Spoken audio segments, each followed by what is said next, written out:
मेरी आज की स्टोरी मेन स्ट्रीम वीडियो से थोड़ी हटकर होने वाली है बट बहुत बहुत ज़्यादा ब्रूटल है। मेरी ट्रिगर वार्निंग, अगर आप उन सभी ग्राफिक डिटेल्स को हैंडल नहीं कर सकते तो आप प्लीज़ इस वीडियो को यहीं छोड़ दीजिएगा, चाहकर मेरी कोई और वीडियो देख लें। बट उससे पहले बहुत लंबे टाइम से मैं नोटिस कर रहा हूँ कि लाइक बटन्स का ग्राफ धीरे धीरे नीचे आता जा रहा है। मुझे बिल्कुल भी मज़ा नहीं आ रहा। ये मज़ा मुझे दे दें, अपने दोनों हाथों से लाइक बटन को दबाकर उसके ग्राफ को ऊपर उठा दें, सब्सक्राइब बटन के ऊपर भी क्लिक कर दें, कमेंट्स में पिक में लिख दें, लेट्स डाइव इन।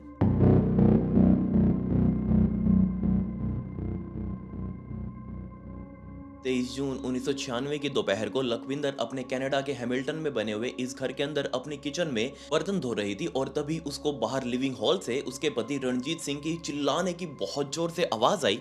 उसने वहीं पर अपने सभी बर्तन छोड़े, तुरंत भागती हुई सीधा लिविंग हॉल में गई और वहां जाकर उसने देखा कि उसके पति सोफे से नीचे फर्श पर बहुत ही अजीब सी शेप में अपने हाथ पूरे पीछे करके और पैर बिल्कुल मुड़े हुए, उनका पूरा शरीर ही मुड़ा हुआ। जस्ट आप ये इमेजिन कर लीजिएगा, ऐसे यू शेप में उनका पूरा शरीर बना हुआ था और वो बिल्कुल ऐसा लग रहा था जैसे टेक ऑफ हो जाएंगे ऊपर की तरफ। वो बहुत जोर जोर से चिल्ला भी रहे थे। उनकी पत्नी भागती हुई सीधा उनके पास गई, उनको पकड़कर उठाने की कोशिश करने लगी। बट रणजीत सिंह इससे पहले कुछ बोल पाते या फिर उसको कुछ समझा पाते, लेकिन उससे पहले ही वो बिल्कुल चुप हो चुके थे। उनका शरीर बहुत बहुत ज्यादा अकड़ चुका था। लखविंदर बहुत ज्यादा डर गई। वो भागकर तुरंत अपने लैंडलाइन पर गई। वहां जाकर उसने इमरजेंसी नंबर्स को डायल किया और तुरंत डॉक्टर्स को यहाँ पर बुलाया। असल में सन 1993 में लखविंदर और रणजीत सिंह की शादी हमारे भारत के पंजाब में हुई थी। बट शादी के टाइम पर रणजीत सिंह कुछ भी कमा नहीं रहा था, इसलिए उसको अब काम की तलाश थी और तभी उसको अपने गांव में ही सुखविंदर नाम का एक आदमी मिला जो कि कनाडा से अभी अभी लौट कर आया था। जैसे ही रणजीत सिंह ने सुखविंदर से मुलाकात करी, इन दोनों के बीच में बातचीत हुई और सुखविंदर ने बताया कि देखो, मेरा वहां पर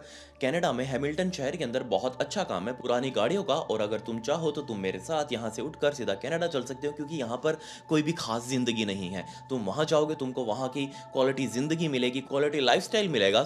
तुम चाहो तो तुम अपनी पत्नी को मेरे साथ लेकर सीधा हैमिल्टन शहर में तुम वहां चलो, मैं तुम्हारा बिजनेस सेटअप करवा दूंगा और तुम अपने परिवार को लेकर बहुत अच्छे से वहां रह सकते हो। और ये बात जब रणजीत सिंह ने अपनी पत्नी लखविंदर से करी तो इन दोनों का लिटरली खुशी का ठिकाना नहीं था, क्योंकि इनकी अभी अभी शादी हुई थी और रणजीत सिंह के पास कमाने के लिए कुछ भी नहीं था। लखविंदर ने आइडिया दिया कि ये तो बहुत अच्छी बात है, मैं भी यहाँ से तुम्हारे साथ निकल कर सीधा कनाडा में शिफ्ट हो जाऊंगी और हो सकता है मेरी वहां पर जरूरत पड़े तो मैं भी तुम्हारा साथ दूंगी बिजनेस के अंदर, क्यों ना हम यहाँ से निकल चलें। 1993 में ही शादी के कुछ ही दिनों बाद ये दोनों यानी कि लखविंदर और रणजीत सिंह उस सुखविंदर के साथ यहाँ से उड़कर सीधा कनाडा के हैमिल्टन शहर में शिफ्ट हो चुके थे। और वहां जाकर सुखविंदर ने जैसा कहा था अपनी गाड़ियों के बिजनेस के अंदर रणजीत सिंह को भी शामिल कर लिया और धीरे धीरे टाइम निकलता रहा, इनका बिजनेस अच्छा खासा ग्रो कर रहा था। इन दोनों का घर यानी कि रणजीत सिंह का और दूसरे सुखविंदर का घर बिल्कुल आसपास ही था उस हैमिल्टन शहर के अंदर, और लगभग डेली बेसिस पर सुखविंदर रणजीत सिंह के घर जाता या फिर रणजीत सिंह और उसकी पत्नी सुखविंदर के घर चले जाते, कभी खाना खाने के लिए, कभी पार्टी वगैरह करने के लिए। यहाँ शिफ्ट होने के तकरीबन 3 साल बाद 23 जून 1996 के दिन जब लखविंदर अपने किचन के अंदर अपने बर्तन धो रही थी और तभी उसको बाहर लिविंग हॉल में बैठे हुए उसके पति के चिल्लाने की आवाज आई, तो वो तुरंत अपने बर्तन छोड़कर लिविंग हॉल में गई। वहां जाकर देखने लगी उसके पति के साथ क्या हुआ है। उसके पति का शरीर पूरा अकड़ा हुआ था और वो यू शेप में बन चुका था, और इससे पहले कि वो कुछ बोल पाता वो लगभग बेहोशी के अंदर जा चुका था। लखविंदर ने तुरंत डॉक्टर्स को बुलाया, एम्बुलेंस मौके पर पहुंची, लखविंदर को एम्बुलेंस में लोड किया गया और उसी अकड़ी हुई शेप के अंदर लिटरली उसकी उंगलियां भी नहीं हिल रही थी। अगर कोई टच करता, हमारी उंगलियां फ्लेक्सिबल हैं बट उस टाइम पर रणजीत सिंह की उंगलियां बिल्कुल भी हिल नहीं रही थी। लखविंदर ने तुरंत उसको हॉस्पिटल में भर्ती करवाया और जब डॉक्टर्स उसकी जांच कर रहे थे तो उनको समझ ही नहीं आया कि वो कहां से शुरू करें, कहां खत्म करें, और ये बीमारी आखिर है तो है क्या। क्यों? क्योंकि उनकी जिंदगी में ऐसा कुछ केस पहली बार आया था। खैर, सारे अपने बेसिक टेस्ट करने के बाद डॉक्टर्स ने लखविंदर को अपने पास बुलाया और समझाया कि देखो, पहली बात तो हमें समझ में ही नहीं आया कि आखिर रणजीत सिंह को हुआ क्या है, और दूसरी बात, जब आप उसको यहाँ लेकर पहुंचे उसकी मौत हो चुकी थी। आप अपनी डेड बॉडी को यहाँ से ले जा सकते हैं। जैसे ये बात लखविंदर ने सुनी वो पूरे तरीके से टूट गई। उसने तुरंत हॉस्पिटल में ही फोन करके सुखविंदर को यहाँ हॉस्पिटल में बुलाया और कहा, देखो आके मेरे पति की मौत हो चुकी है। सुखविंदर रोते रोते अपने दोस्त की मौत के लिए यहाँ हॉस्पिटल में पहुंचा और वहां जाकर लखविंदर को भी सांत्वना देने लगा। खुद भी वो बहुत ज्यादा उदास था, क्योंकि उसका सबसे प्यारा दोस्त जिसको वो पंजाब से उठाकर कनाडा लेकर आया, उसका बिजनेस पार्टनर जिसके साथ वो काम कर रहा था गाड़ियों वाला, पुरानी गाड़ियां लेने देने का, अब उसकी मौत हो चुकी है, उसको लिटरली विश्वास नहीं हो रहा था। तो उसने लखविंदर के आगे खुद भी रोना शुरू कर दिया, लखविंदर को भी समझा रहा था, बट जैसे तैसे ये लोग रणजीत सिंह की बॉडी लेकर वापस घर पर पहुंचे और उसका अंतिम संस्कार किया गया। बट अगले दिन सुखविंदर वापस से लखविंदर के घर पर गया और कहने लगा कि देखो भाभी जी, जब बिजनेस हम दोनों ने शुरू किया था, जब मैं तुम दोनों को वहां से उठाकर यहाँ लेकर आया था, उस टाइम पर मैंने अपने बिजनेस के अंदर रणजीत सिंह की मंजूरी से हम दोनों ने ही इंश्योरेंस लिया था, मेरा भी और उसका भी। मतलब कि अगर मुझे कुछ हो जाता है तो उस सारे बिजनेस का पैसा रणजीत सिंह को मिलेगा, और अगर रणजीत सिंह के साथ कुछ हो जाता है तो उसके इंश्योरेंस का और बिजनेस का पैसा सारा मुझे मिल जाएगा। सो अब क्योंकि रणजीत सिंह की मौत हो चुकी है, उसकी रिपोर्ट लेके मैं इंश्योरेंस ऑफिस में जा रहा हूँ और ये सारा पैसा मैं क्लेम कर लूंगा। उस टाइम पर लखविंदर बहुत ज़्यादा परेशान थे, ऑब्वियसली ने कुछ भी एक्स्ट्रा नहीं पूछा सुखविंदर से और कहा कि ठीक है, आपको जो भी अच्छा लगे आप कर लीजिए। सुखविंदर वहां से निकलकर सीधा इंश्योरेंस ऑफिस में गया और वहां पहुंचकर उसने वो एप्लीकेशन भरी जिसके अंदर वो क्लेम करने वाला था, जितना भी पैसा भी यहाँ से मिलने वाला था। सो वो सारा क्लेम का एप्लीकेशन भर के उसने ऑफिस के अंदर जमा करवाई और ये एप्लीकेशन सीधा क्लिफ इलियट नाम के एक ऑफिसर के पास गई, उसी इंश्योरेंस ऑफिस में जो काम कर रहा था। सो क्लिफ इलियट ने जैसे वो एप्लीकेशन देखी, वो हैरान रह गया क्योंकि ये चीज वो पहले भी कहीं ना कहीं देख चुका था। सो वो अपने ऑफिस से बाहर निकला, सीधा जाकर सुखविंदर से मिला उसके घर पर और पूछने लगा कि क्या आपने एप्लीकेशन भरी है। उसने कहा कि हाँ जी बिल्कुल। अब क्योंकि रणजीत सिंह का वो नॉमिनी था बिजनेस के अंदर भी और इंश्योरेंस के अंदर भी, सो अब रणजीत सिंह के मरने के बाद उसका सारा पैसा मुझे ही तो मिलेगा। बिल्कुल, इलियट ने कहा ठीक बात है, मैं एक बार जांच कर लूं, जितनी भी सारी जांच पेंडिंग है वो सारी जांच कर लूं मैं, और उसके बाद ये एप्लीकेशन मैं प्रोसेस करवा दूंगा। तो जैसे जैसे क्लिफ इलियट सामने बैठे हुए सुखविंदर से अलग अलग सवाल जवाब कर रहा था, तभी क्लिफ इलियट की नजर सामने दीवार के ऊपर टंगी हुई एक फोटो के ऊपर गई, और ये फोटो उसने पहले भी कहीं देखी थी। जी हाँ, जैसे उसने वो फोटो देखी, उसके माइंड के अंदर बहुत बहुत सारी मेमोरीज जुड़ गई और उसको समझ आ गया कि उसने एप्लीकेशन, ऐसी ऐसी एप्लीकेशन पहले कहाँ देखी थी। जी हाँ, तकरीबन 1.5 सालों पहले फरवरी 1996 में भी सुखविंदर एक बार पहले भी उसके ऑफिस में आया था एक ऐसी एप्लीकेशन लेकर, और अब की बार वो इंश्योरेंस के पैसे को क्लेम कर रहा था, और ये इंश्योरेंस किसी और का नहीं बल्कि उसकी पत्नी का था। सो अपनी बातों को बीच में रोककर क्लिफ इलियट ने सुखविंदर को कहा कि मैंने आपको कहीं ना कहीं पहले भी देखा है, आप शायद पहले भी मेरे पास मेरे ऑफिस में आए थे। तब सुखविंदर ने कहा कि हाँ जी जनाब, बिल्कुल मैं आया था। 1.5 सालों पहले यानी कि फरवरी 1995 में मेरी पत्नी परवेश कौर की मौत हो गई थी, और उसका भी इंश्योरेंस जो था वो मैंने क्लेम किया था आपके ऑफिस के अंदर। सो वो भी बहुत दुखद टाइम था मेरे लिए, और ये वाला भी बहुत ज़्यादा दुखद टाइम है। मुझे समझ नहीं आ रहा कि मैं ज़िंदगी में इतना अनलकी क्यों हूँ, क्योंकि मेरे से जुड़े हुए दो लोग, दो स्पेशल, बहुत ज़्यादा स्पेशल लोग इस दुनिया को छोड़कर जा चुके हैं, एक मेरी पत्नी और एक मेरा सबसे खास दोस्त। अब समझ नहीं आ रहा कि मैं इनके बिना ज़िंदगी किस तरीके से निकालूंगा। सो क्लिफ इलियट ने वैसे ही बातों बातों में पूछ लिया, सुखविंदर आपकी पत्नी को क्या हुआ था? तो सुखविंदर ने कहा कि मेरी पत्नी की भी मौत बिल्कुल ऐसे ही हुई थी, बिल्कुल ही रहस्यमय तरीकों से हुई थी। जी हाँ, 3 फरवरी 1995 की रात को बेड पर सोते हुए सुखविंदर के साइड में उसकी पत्नी ने जोर से चिल्लाना शुरू कर दिया, और उसका भी शरीर ऐसे बहुत बहुत ही अजीब तरीके से अकड़ गया, वो यू शेप में बन गया। और जैसे ही सुखविंदर अपनी पत्नी को लेकर हॉस्पिटल पहुंचा, डॉक्टर्स ने उसे ब्रॉड डेड घोषित कर दिया। अब ऑब्वियसली सुखविंदर के लिए बहुत बहुत ज़्यादा बुरा टाइम था। उसने जैसे जैसे अपनी पत्नी का अंतिम संस्कार किया, और उसके 2 दिनों बाद क्लिफ इलियट के पास जाकर ये इंश्योरेंस क्लेम किया था, और अब 1.5 सालों बाद वो दोबारा से इंश्योरेंस क्लेम कर रहा था। और क्लिफ इलियट को ये सब कुछ कैसे याद आया, क्योंकि वो पहले भी इसी घर के अंदर आकर इसी सुखविंदर से सारी जांच पड़ताल कर चुका है, और जब वो 1.5 सालों पहले इस घर में आया था, तब उसे सामने दीवार पर गुरु नानक जी की वो तस्वीर दिखाई दी थी। उस जैसी तस्वीर उसने आज तक नहीं देखी थी। सो उसको वो तस्वीर याद थी, और 1.5 साल बाद जैसे उसने वो तस्वीर देखी, तभी उसके माइंड में वो सारा कुछ रिवाइंड हो गया। क्लिफ इलियट सुखविंदर से सारी वो बातें निपटाकर सीधा नजदीकी पुलिस स्टेशन में गया, जहां पर ये सारा केस चल रहा था लखविंदर के पति रणजीत सिंह का। वहां जाकर पुलिस वालों से बातचीत करी और उनके साथ डिस्कस करने लगा कि जनाब, क्या आपको नहीं लगता यहाँ कुछ दिक्कत है, क्योंकि 1.5 सालों के अंदर ये सुखविंदर दूसरी बार इंश्योरेंस क्लेम कर रहा है, और वो भी इससे जुड़े हुए दो लोगों का, मतलब कि इससे जुड़े हुए दो बहुत ही खास लोग, बहुत ही रहस्यमय तरीके से। एक इसकी पत्नी, जिसका आज तक पता नहीं चला कि उसकी मौत कैसे हुई। अभी उसका सबसे खास दोस्त, वो भी बहुत ही संदिग्ध हालातों में दुनिया को छोड़कर जा चुका है। डॉक्टर्स को भी समझ नहीं आया कि उसकी मौत कैसे हुई। सो आपको क्या है, अजीब नहीं लगता कि सुखविंदर दूसरी बार ये इंश्योरेंस क्लेम कर रहा है? सिर्फ इन दोनों की मौत से फायदा सुखविंदर को हो रहा है। सो पुलिस वालों को भी ये चीज़ अजीब तो लगी। उन्होंने वॉरेन करोल नाम के एक डिटेक्टिव को बुलाया और कहा कि आप इस केस के अंदर अपना लुकआउट करिए और देखिए आपको इसके अंदर कुछ अजीब मिलता है या नहीं। सो वॉरेन करोल क्लिफ एलियट से जाकर मिले और उनसे सारी चीजें वो डिस्कस करी, उनसे सारी जानकारी ली। सो वॉरेन करोल को पता चला परवेश कौर जो कि सुखविंदर सिंह की पत्नी थी, इन दोनों की शादी 1983 में पंजाब के अंदर हुई थी और जल्दी ही सुखविंदर सिंह अपनी पत्नी को वहां से उठाकर सीधा कनाडा ले आया और यहाँ लाकर उसने अपनी पत्नी के साथ इतनी बेरहमी से मार पिटाई करनी शुरू कर दी कि उसको मजबूरन नौकरी पर जाना पड़ा ताकि वो सबसे पहले तो अपने पति सुखविंदर से थोड़ा दूर रह सके, उसको थोड़ा टाइम मिल सके इसकी मार पिटाई से बचने का, और दूसरा उसको मजबूर कर रहा था सुखविंदर सिंह किसी तरीके से पैसे कमा कर ला कर दे, क्योंकि उस टाइम पर सुखविंदर सिंह का खुद का कोई बिजनेस नहीं था एक गाड़ियों वाला, इसलिए उसने अपनी पत्नी को मजबूर किया कि वो कोई नौकरी करे छोटी मोटी जिससे घर चल सके। फरवरी 1985 में इन दोनों को एक बच्ची भी पैदा हुई और उस बच्ची का नाम इन्होंने हरप्रीत रखा। बट जब ये बच्ची सिर्फ 6 महीने की थी, अपनी बच्ची को घर पर अकेला छोड़कर, सोचकर देखिए लिटरली 6 महीने की बच्ची को अकेला छोड़कर बेचारी परवेश कौर को अपनी नौकरी पर जाना पड़ रहा था, क्योंकि यहाँ सुखविंदर सिंह ने उसे इतना मजबूर कर दिया था पैसे कमा कर लाने के लिए कि उसके पास कोई और चारा ही नहीं था अपनी बच्ची को इस तरीके से छोड़कर जाने के अलावा। सो पीछे से ध्यान सुखविंदर रखता, जैसे तैसे रखता और शाम को आकर वापस परवेश कौर अपनी बच्ची को संभालती। 1988 में इनको एक और बच्ची पैदा हुई, मतलब अब कुल टोटल 2 बच्चे इनके हो चुके थे। बट सन 1991 में फिर से एक बार परवेश कौर प्रेग्नेंट थी और अब की बार इस सुखविंदर को हो ना हो सिर्फ और सिर्फ लड़का ही चाहिए था। और इस चीज की जांच करवाने के लिए, क्योंकि ये लिंग जांच करवाना बेशक इंडिया में भी इलीगल है और वहां भी इलीगल है, अब भी इलीगल है और उस टाइम पर भी इलीगल था। सो क्योंकि यहाँ इंडिया में जुगाड़ बहुत ज्यादा चलते हैं, तो ये सुखविंदर अपनी पत्नी परवेश कौर को उठाकर सीधा यहाँ इंडिया लेकर आया लिंग जांच करवाने के लिए। और इस लिंग जांच के अंदर पता चला कि परवेश कौर फिर से एक लड़की की मां बनने वाली है। और क्योंकि अब ये सुखविंदर और लड़कियां नहीं चाह रहा था, उसको सिर्फ और सिर्फ एक लड़का चाहिए था, इसने अपनी पत्नी परवेश कौर का अबॉर्शन करवा दिया। और इस इंसिडेंट के बाद से सुखविंदर सिंह ने अपनी पत्नी परवेश कौर को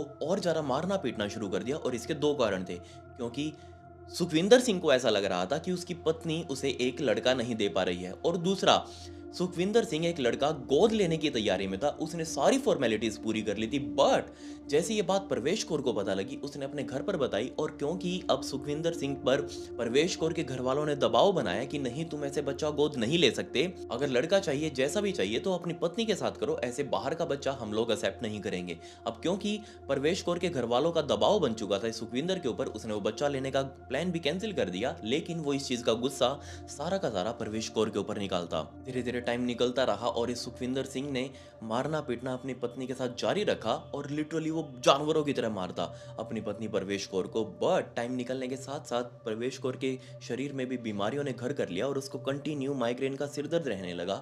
उसने अलग अलग डॉक्टर्स को भी दिखाया और जो भी डॉक्टर को दिखाती अलग अलग डॉक्टर उसे अलग अलग दवाइयां देते और उसकी काफी सारी अब दवाइयां चल रही थी। तो 3 फरवरी 1995 के दिन भी शाम के टाइम पर जैसे वो अपनी नौकरी से घर पर वापस आई, अपनी बच्चियों को सुलाया, खाना खाकर खुद भी अपने कमरे में सोने आई, उसका पति सुखविंदर साइड में सो रहा था और तभी परवेश कौर को बहुत ज्यादा तेज सिर में दर्द होने लगा। तो वो अपने बेड से उठी, उसने कमरे की लाइट जलाई और अपना वो कैप्सूल ढूंढने लगी जो कि डॉक्टर्स ने उसकी दवाइयां चला रखी थी ताकि वो उसे खाकर आराम से सो तो सके। तो जैसे उसने वो कैप्सूल निकाला, पानी के साथ उसको लिया, वापिस आकर बेड पर लेटी, तभी उसने बहुत जोर से चिल्लाना शुरू कर दिया और उसका शरीर एकदम यू की शेप में बन चुका था।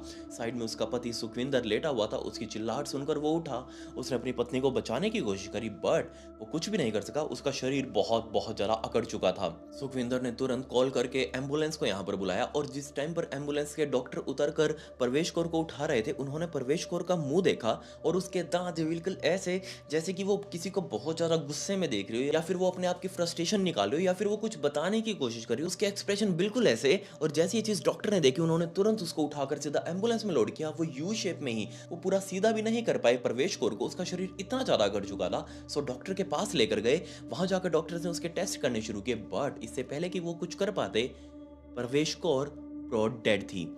डॉक्टर्स ने घोषित कर दिया, उसके पति सुखविंदर को बता दिया कि आपकी पत्नी की मौत हो चुकी है, जब आप यहाँ पर लेकर आए अब वो इस दुनिया में नहीं है। सुखविंदर सिंह बिल्कुल टूट गया क्योंकि उसे ऐसा लग रहा था कि वो बिल्कुल अकेला रह चुका है, उसकी 2 बच्चियां हैं, अब वो उनके साथ कैसे अपनी अकेली जिंदगी बिताएगा। फिर भी सुखविंदर सिंह ने डॉक्टर्स के सामने रिक्वेस्ट करी कि आप मेरी पत्नी को वेंटिलेटर सपोर्ट सिस्टम के ऊपर रखिएगा, क्या पता उसकी जान वापस आ जाए। सो डॉक्टर्स ने प्रवेश कौर को वेंटिलेटर लगा दिया, बट वेंटिलेटर से वो सांस तो मशीन दे रही थी, लेकिन शरीर के अंदर अभी भी कोई हलचल नहीं। पूरे 4 दिनों तक बेचारी प्रवेश कौर को वेंटिलेटर के ऊपर रखा गया और बाद में सुखविंदर सिंह की परमिशन से वापस वो वेंटिलेटर बंद कर दिया गया और उसके बाद से ये लोग उसकी बॉडी को लेकर वापस घर पर गए थे। अपनी पत्नी का अंतिम संस्कार करने के 2 दिनों बाद ही ये सुखविंदर सिंह अपने घर से निकलकर सीधा उस इंश्योरेंस ऑफिस में गया और वहां जाकर क्लिफ इलियट से मिला। वहां वो क्लेम का पूरा फॉर्म भरा और उसके बाद तकरीबन $2,18,000 का क्लेम इस सुखविंदर सिंह को मिल चुका था। इसके अलावा $18,000 का एक कर्ज,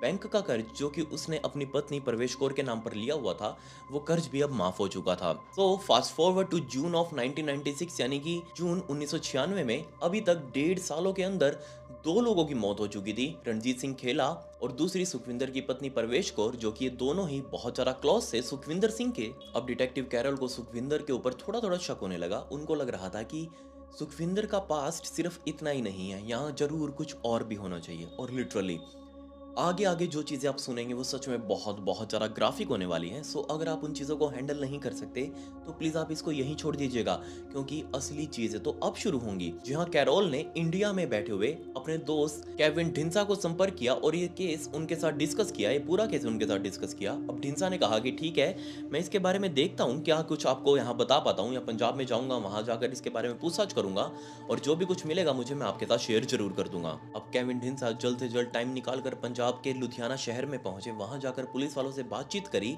और उनको बताया कि सुखविंदर सिंह ये कनाडा में रहता है और इसके बारे में हमें थोड़ा सा पास्ट का पता करना है कि ये ऐसा इसका यहाँ क्या पास्ट रहा है, क्योंकि वहां कनाडा में जुड़े हुए इसे 2 बहुत खास लोग 1.5 साल के अंदर मारे जा चुके हैं। सो पुलिस वालों ने इसके पास को खंगालना शुरू कर दिया कि इसके पास कोई रिपोर्ट है या नहीं। तो पुलिस वालों ने सुखविंदर के उसके घर का भी एड्रेस दिया। तो जैसे केविन ढिंसा सुखविंदर सिंह के पुश्तैनी घर पर पहुंचे, वहां जाकर आस पड़ोस से बातचीत करी। उनको पता चला कि फरवरी के पहले हफ्ते में सुखविंदर सिंह की पत्नी की मौत हुई थी, बट अपनी पत्नी का इंश्योरेंस क्लेम करने के अगले ही दिन वो कनाडा छोड़कर सीधा पंजाब आया था और यहाँ आते ही उसने सबसे पहला काम किया अपनी दूसरी शादी। जी हाँ, अपनी पहली पत्नी की मौत के सिर्फ 8 हफ्तों के अंदर, 2 महीनों के अंदर इस सुखविंदर सिंह ने दूसरी शादी कर ली और अब की बार लड़की होने वाली थी जालंधर शहर की रहने वाली सरबजीत कौर। इस शादी को भी करने से पहले इस सुखविंदर ने सरबजीत के घर वालों से पहले ही खोल लिया था कि देखिए मैं कनाडा में रहता हूँ, वहां पर मेरा अच्छा काम धंधा है, मेरा यहाँ से कोई लेना देना नहीं, यहाँ मैं सिर्फ शादी करने के लिए आया हूँ। सो अगर आप मुझे अच्छा खासा दहेज देंगे तो ही मैं ये शादी करूंगा और आपकी बेटी को अपने साथ कनाडा ले जाऊंगा, वहाँ इसका फ्यूचर बहुत ज़्यादा ब्राइट है। अब क्योंकि अपनी बेटी को वो लोग भी कनाडा भेजना चाह रहे थे, सो इन लोगों ने बहुत मोटा दहेज इस सुखविंदर को दिया और अपनी बेटी सरबजीत कौर की शादी करवा दी। अब शादी करते ही सिर्फ 1 हफ्ते के अंदर ये अपनी पत्नी को अपने मायके में छोड़कर, बजाय अपने साथ लुधियाना या फिर कनाडा लेकर जाने के, ये अपनी पत्नी को अपने ही मायके में छोड़कर सीधा पंजाब के कपूरथला शहर में आया और यहीं कपूरथला की रहने वाली खुशविंदर कौर के साथ एक और शादी कर ली। मतलब टोटल 3 शादियां। एक शादी यानी कि एक पत्नी प्रवेश कौर वो पहले मर चुकी थी और उसके मरने के बाद तुरंत बाद दूसरी शादी सरबजीत कौर और तीसरी शादी खुशविंदर कौर के साथ ये सुखविंदर अब कर चुका था। और वही सेम चीज इसने खुशविंदर के घर वालों को भी कही कि मैं कनाडा में रहता हूँ, वहाँ मेरा अच्छा खासा बिजनेस है, सो मैं आपकी बेटी को वहीं अपने साथ कनाडा ले जाऊंगा, बट इसके बदले मुझे बहुत मोटा दहेज चाहिए। अब बेचारे खुशविंदर के घर वालों ने भी इसकी बातों में आकर बहुत सारा दहेज इसको दे दिया और बाद में शादी होने के कुछ ही टाइम बाद ये वापस अपनी पत्नी खुशविंदर को उसके मायके में छोड़ने के लिए आया और वहीं खुशविंदर को उसके माता पिता को संभलवाकर वापस अपनी फ्लाइट पकड़कर अकेला ही कनाडा भाग चुका था। ये अपनी दोनों ही पत्नियों के परिवार वालों को ये कहकर गया कि देखिए मैं आपकी बेटी को अपने साथ लेकर तो चला जाता, बट इसका ना तो पासपोर्ट है, ना ही इसका कोई वीजा है, ना ही इसके कोई ऑफिशियल डॉक्यूमेंट्स है। सो आप मेरे पीछे से इसके सारे कागजात तैयार करवाइएगा, मुझे अभी कनाडा में कुछ बहुत जरूरी काम है, मैं जा रहा हूँ, मैं दोबारा से इनको लेने के लिए आ जाऊंगा। अब बेचारी दोनों ही लड़कियों के घर वाले, जिनको कुछ पता ही नहीं है कि आगे आखिर इनके साथ क्या होने वाला है, सो इन लोगों ने अपनी बेटियों के कागजात रेडी करवाने शुरू कर दिए और वो वेट कर रहे थे कि कब वो दामाद जी बाऊजी बन के यहाँ पर आएगा और वो उसको टीका करके अपनी बेटी को इस बाऊजी के साथ विदा करेंगे। बट ये लोग सिर्फ वेट ही कर रहे थे, क्योंकि अब शादी को तकरीबन 1 साल होने आया था और इस 1 साल होने से पहले ही जब ये पहली बार यहाँ शादी करने के लिए आया था, उसी टाइम पर ये अपनी दूसरी पत्नी सरबजीत कौर को प्रेग्नेंट करके यहाँ से गया था और अब उसके प्रेगनेंसी के 9 महीने बाद सरबजीत कौर ने 2 जुड़वा लड़कों को जन्म दिया और इनका नाम उसने गुरविंदर और गुरमीत रखा। ये बात सुनकर सुखविंदर बहुत ज़्यादा खुश हुआ कि हाँ, उसको लड़के हो चुके हैं, ये तो बहुत अच्छी बात है। वो इनको जाकर जरूर यहाँ से उठाकर लेकर आएगा। वो अपने सभी रिश्तेदारों को बधाई देने लगा, यहाँ अपने ससुराल में यानी कि सरबजीत के घर पर उन सबको बधाई देने लगा, अपनी पत्नी को बधाई देने लगा कि इससे बड़ी तो खुशी का मौका कोई हो ही नहीं सकता। अब इन दोनों जुड़वा बच्चों को पैदा हुए सिर्फ और सिर्फ 10 दिन हुए थे और इन 10 दिनों बाद ही ये सुखविंदर कनाडा से उड़कर सीधा पंजाब वापस आया और सिर्फ अपने बच्चों से मिलने के लिए। वो अपने बच्चों को देखकर बहुत ज़्यादा खुश था, उनको खिला रहा था, सभी को दिखा रहा था कि देखो ये दोनों मेरे जुड़वा बच्चे हैं। बट इन बच्चों की उम्र सिर्फ और सिर्फ 12 दिन थी और 12वें दिन, जन्म के 12वें दिन ही इन दोनों ही बच्चों की मौत बहुत ही रहस्यमय तरीकों से हो गई। बिल्कुल एग्जैक्टली एक टाइम पर एक ही कंडीशन में इन दोनों बच्चों ने दम तोड़ दिया। अपने घर पर ही डॉक्टर्स के पास जाने का भी इनको तो मौका नहीं मिला। सो अपनी एंड कोशिश करते हुए पूरा परिवार बच्चों को हॉस्पिटल तो लेकर गया, बट डॉक्टर्स ने जवाब दे दिया और अब क्योंकि बच्चों को जलाया नहीं जाता, इनको दफनाया जाता है। सो पूरे परिवार ने बहुत ही आंसू भरी आंखों के साथ दोनों बच्चों का अंतिम संस्कार किया, उनको जमीन के अंदर दफना दिया। अपने दोनों बच्चों की मौत से ना सिर्फ सरबजीत बल्कि सुखविंदर भी बहुत ज्यादा दुखी था।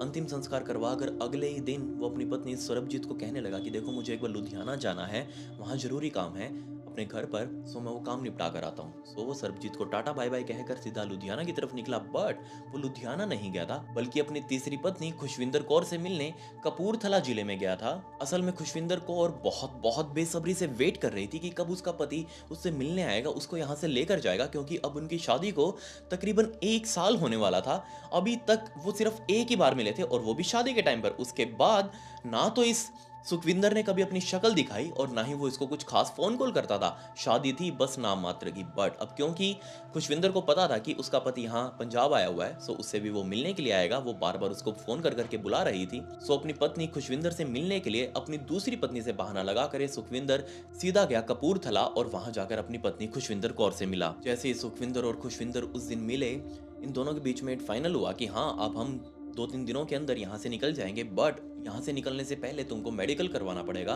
क्योंकि आगे इमिग्रेशन में तुम्हारी मेडिकल की जरूरत पड़ेगी। जब तुम फ्लाइट पकड़ोगे उससे पहले तुमको अपना मेडिकल दिखाना पड़ेगा। सो खुशविंदर सिंह को लेकर ये सुखविंदर नज़दीकी सिविल हॉस्पिटल में गया, वहाँ पर उसका मेडिकल करवाया और वापस उसको घर लाकर छोड़ दिया और कहा कि परसों की हमारी फ्लाइट है, तुम अपना सारा सामान रेडी कर लो, ये तुम्हारा पासपोर्ट, ये तुम्हारी टिकट, और अब जल्दी ही हम यहाँ से निकलने वाले हैं। बट ये फ्लाइट बेचारी खुशविंदर कौर ने कभी पकड़ी ही नहीं, क्योंकि जैसे ही वो उसको घर पर छोड़कर लुधियाना गया है सुखविंदर, पीछे से ही उसकी पत्नी खुशविंदर कौर की घर पर मौत हो चुकी थी, वो भी बहुत बहुत रहस्यमय तरीके से। जैसे ये बात सुखविंदर को पता लगी, उसको दिल को बहुत ज़्यादा झटका लगा। वो तुरंत भागते हुए वापस कपूरथला पहुंचा, अपने ससुराल में गया, अपने तीसरे ससुराल में गया, वहां जाकर सभी से मिला और पूछने लगा कि आखिर ये सब कुछ कैसे हो गया, हमें तो परसों कनाडा निकलना था और उससे पहले ये सब कुछ कैसे हो गया, मुझे तो समझ नहीं आ रहा। अभी तो हम इसका मेडिकल करवा के आए हैं, उस मेडिकल में एकदम ही फिट है, इसको तो कोई बीमारी भी नहीं, लेकिन ये सब कुछ कैसे हुआ। बट पूरे परिवार में किसी को भी समझ नहीं आया, वो लोग भी सिर्फ बता रहे थे तो ये अंत में मरने से पहले इसने बहुत जोर से चिल्लाया था और इसका शरीर यू शेप में बुरी तरीके से अकड़ चुका था, ऊपर की तरफ उठ चुका था, जैसे धनुष होता है ना, बिल्कुल वैसे इसका शरीर बन चुका था। किसी को भी समझ नहीं आया कि आखिर बेचारी खुशविंदर कौर के साथ क्या हुआ है। अपनी तीसरी पत्नी की मौत से सुखविंदर बहुत ज्यादा दुखी हुआ और इसी दुख में इस सुखविंदर ने बाऊजी बनकर चौथी शादी कर ली और इस चौथी शादी में उसकी पत्नी का नाम सुखविंदर कौर गरेवाल था। सो अभी तक टोटल इस सुखविंदर सिंह से जुड़े हुए 5 लोगों की मौत हो चुकी थी। 2 मौत कनाडा में, उसके वो बिजनेस पार्टनर और उसकी पहली पत्नी परवेश कौर। 3 मौतें यहाँ पंजाब में, यानी कि इसकी तीसरी पत्नी खुशविंदर कौर और वो 2 बच्चे सरबजीत के, वो भी तो मारे जा चुके थे बेचारे। उनका तो कोई कसूर भी नहीं था, कसूर तो यहाँ किसी का भी नहीं था। खैर, टोटल 5 मौतें हो चुकी थी इस सुखविंदर सिंह से जुड़े हुए लोगों की। सो इनमें से सबसे लास्ट मौत रणजीत सिंह खेड़ा की हुई थी। मतलब 1.5 साल के अंदर 5 लोगों की मौत हो गई और किसी को कुछ भनक तक नहीं लगी। सो जैसे ये चीजें सारी केविन ढिंसा यानी कि डिटेक्टिव केविन ढिंसा को पता लगी, पुलिस वालों से भी उन्होंने जाकर पूछा कि ये सब कुछ हुआ है। सो अलग अलग थानों के अंदर इस सुखविंदर सिंह के खिलाफ केस दर्ज किए गए थे और जैसे ये बात है केविन ढिंसा को पता चली, उसने तुरंत कैरोल को फोन किया और ये सारी चीजें बताई कि ऐसा ऐसा कुछ यहाँ पर मिला है, इस सुखविंदर के खिलाफ आप तुरंत इसको अरेस्ट कर लीजिएगा। बट ये डिटेक्टिव आपस में बात कर रहे थे कि हमारे पास कोई भी प्रूफ नहीं है सुखविंदर सिंह के खिलाफ। बेशक उससे जुड़े हुए 5 लोगों की मौत हुई है, बट ये कोइंसिडेंस भी तो हो सकता है, हम ऐसे ही किसी इंसान को गिरफ्तार नहीं कर सकते। सो कैरोन सीधा कनाडा से उड़कर इंडिया आए और ये केविन ढिंसा और ये कैरोन दोनों सीधा पंजाब में गए। वहां गए जहां सरबजीत कौर के दोनों बच्चों को दफनाया गया था, क्योंकि एकमात्र अब वही इलाज था जिसकी लाश बची हुई थी, क्योंकि बाकी तो तीनों विक्टिम्स की लाशें जला दी गई थी, उनका अंतिम संस्कार कर दिया गया था। बट ये दोनों लाशें, दोनों बच्चों की लाशें बची हुई थी और ये दोनों डिटेक्टिव केविन ढिंसा और कैरोल इन्होंने कोर्ट से ऑर्डर लिए ये दोनों बच्चों की लाश को वापस डिगअप करवाने के लिए। और जैसे वो लाशें बाहर आई, इन दोनों का पोस्टमार्टम दोबारा से करवाया गया, क्योंकि इन दोनों को उम्मीद थी कि कहीं ना कहीं इन बच्चों के शरीर के अंदर उन्हें कुछ जरूर मिलेगा। और सच में कुछ मिला। जी हाँ, काफ़ी लंबे टाइम बाद करवाए गए इस पोस्टमार्टम में सामने आया कि दोनों ही बच्चों के शरीर में स्ट्राइकनिन नाम का ये जहर है और ये जहर सच में बहुत बहुत ज़्यादा बेरहम है। सबसे पहली बात तो ये जहर कनाडा के अंदर नहीं मिलता। दूसरी बात, ये सिर्फ भारत के अंदर पाया जाता है और भारत में भी सिर्फ खास चुनिंदा पेड़ों में ये जहर लगता है और उस पेड़ पर लगने वाले फलों के बीज के अंदर मुख्य रूप से ये जहर पाया जाता है। और इसका यूज़ मेनली चूहे मारने वाली दवाएं जो, या फिर ये जो पेस्टिसाइड्स बनाए जाते हैं, स्प्रे वगैरह बनाए जाते हैं जो हम खेतों में करते हैं, इन दवाओं के अंदर स्ट्राइकनिन का यूज किया जाता है। बट जैसे ही पुलिस वालों को ये चीज पता लगी कि स्ट्राइकनिन इन बच्चों के शरीर के अंदर ऐसा कैसे हो सकता है, लेकिन इस बात से केविन ढिंसा और कैरोल दोनों ही समझ चुके थे कि वो किसी आम इंसान से डील नहीं कर रहे, वो बल्कि यहाँ पर एक सीरियल किलर से डील कर रहे हैं। जी हाँ, इस सुखविंदर सिंह कोई और नहीं बल्कि खुद एक सीरियल किलर था। जी हाँ, केविन ढिंसा और कैरोल पंजाब के अलग अलग शहरों में, अलग अलग बाजारों में घूमे। इन्होंने उस चूहे मारने वाली दवाई को ढूंढना शुरू किया जिसके अंदर स्ट्राइकनिन मिला होता है। सो इन दोनों को पता चला कि आपने भी सुना होगा उसका नाम कुंचला या फिर कुचला। ये एक दवाई आती है, पंजाब में भी आती है, हमारे हरियाणा में भी आती है, मुझे तो याद है पहले भी आती थी, अब तो मुझे नहीं पता अब आती है नहीं, बट पहले आती थी, मुझे याद है। कुचला वो दवाई आती थी और उसी से चूहे मारने का काम किया जाता था। क्या आपको याद है? आप उसके बारे में नीचे कमेंट्स में मुझे जरूर बताना। वो दवाई आती थी, उसके अंदर स्ट्राइकनिन भर भर के पाया जाता था। ये सारी जांच करने के बाद केविन ढिंसा और कैरोल ये दोनों बिल्कुल आश्वस्त हो चुके थे कि सुखविंदर सिंह ने अपने से जुड़े हुए 5 लोगों को या तो एक कुचला दवाई, किसी भी तरीके से दवाई, या फिर उस स्ट्राइकनिन के बीज जो कि उस पेड़ के फल पर लगते हैं, उसके बीज खिलाकर 5 लोगों की जान ली है। और सबसे बड़ी बात, यहाँ इस सुखविंदर सिंह को एक पक्का आइडिया था कि वो बिल्कुल भी नहीं पकड़ा जाएगा, क्योंकि ये स्ट्राइकनिन जहर आम पोस्टमार्टम्स में किए जाने वाले टेस्ट के अंदर कभी पकड़ा ही नहीं जाएगा।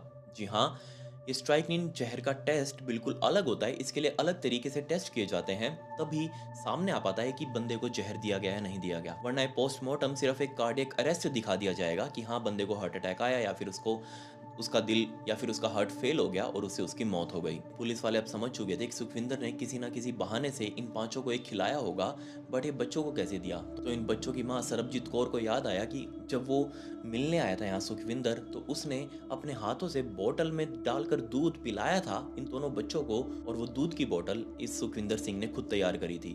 उसी के अंदर उसने वो कुचला का पाउडर मिलाया होगा, या फिर वो स्ट्राइकनिन के बीज मिलाए होंगे, या फिर दूसरी तरफ कनाडा के अंदर मौजूद लखविंदर, रणजीत सिंह खेरा की पत्नी लखविंदर, उसने बताया कि हाँ मौत से एक दिन पहले इस सुखविंदर सिंह ने उसके पति रणजीत सिंह को नपुंसकता की दवाई दी थी और कहा था कि तुम ये दवाई लो और रात को बेड के ऊपर खेला कर देना। और जैसे उसने वो दवाई ली, उस बेचारे के साथ ही कांड हो गया। और इन 5 के 5 हत्या की वजह सिर्फ और सिर्फ दहेज और बीमा इंश्योरेंस था।